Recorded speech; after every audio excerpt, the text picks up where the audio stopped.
Die, rosies, die! Wait a minute. Hello everybody and welcome back. Today we're going to talk about rosy red minnows and using them as feeders in my process. So as I'm sure you have probably heard, using rosy red minnows as feeders is no good. Well, there's some truth to this, but there is ways that you can deter that very thing. First things first, why do people say that rosies are bad to use for your fish?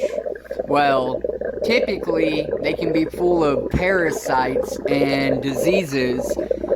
In wholesale settings, fish stores typically don't care. They just buy them in bulk and they hope to sell them in bulk. And the few deaths that you see in the store don't really matter to them because it's not their problem. Firstly, they're not really super high in protein. In my opinion, this should just be a treat for your large cichlids occasionally. And if you're going to go about using rosies, or any other feeder fish for that matter, I believe you should treat it like your pet at first. I have this 10-gallon tank that you see here full of rosies, and I treat them with medicated flakes that I offer for 2 weeks. And if there's any deaths, then I pull them, and then that's an additional week that I'm treating. The goal is to hopefully get them to breed and have offspring in healthy conditions, not hundreds and hundreds of them in a 50-gallon or even less at a store. If you take the time to treat your rosies before you feed them, you can save your fish's life. You would hate to wake up one day to your dead fish. I know personally I would be devastated if I was the cause of my fish dying. I love my fish very much.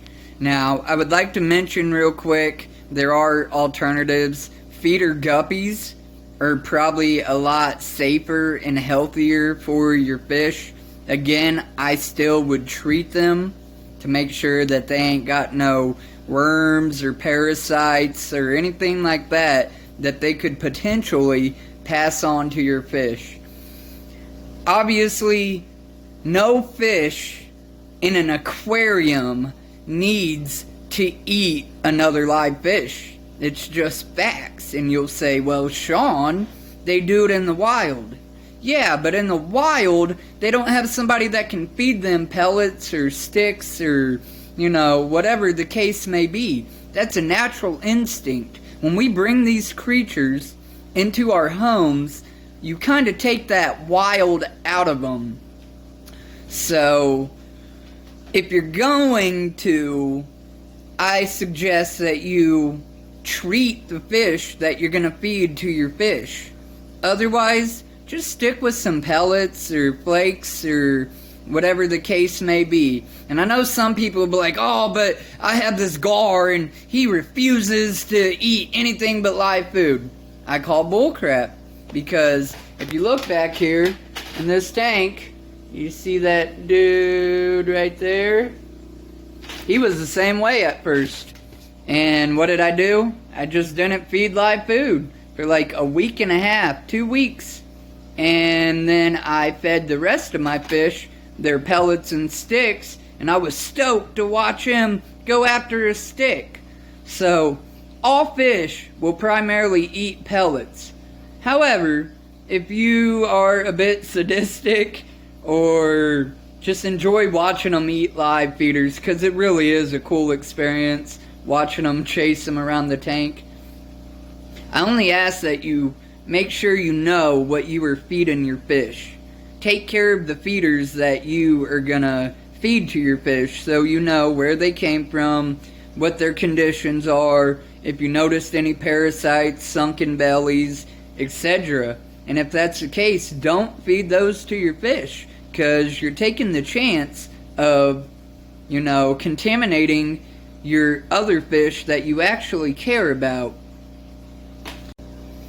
I hope you can appreciate this video, and if you have any questions, comments, or concerns, please put them in the comments. I will do my best to get to all of them, to give you a straightforward answer, and at least tell you my opinion on it. Thank you very much for watching, and have a great day.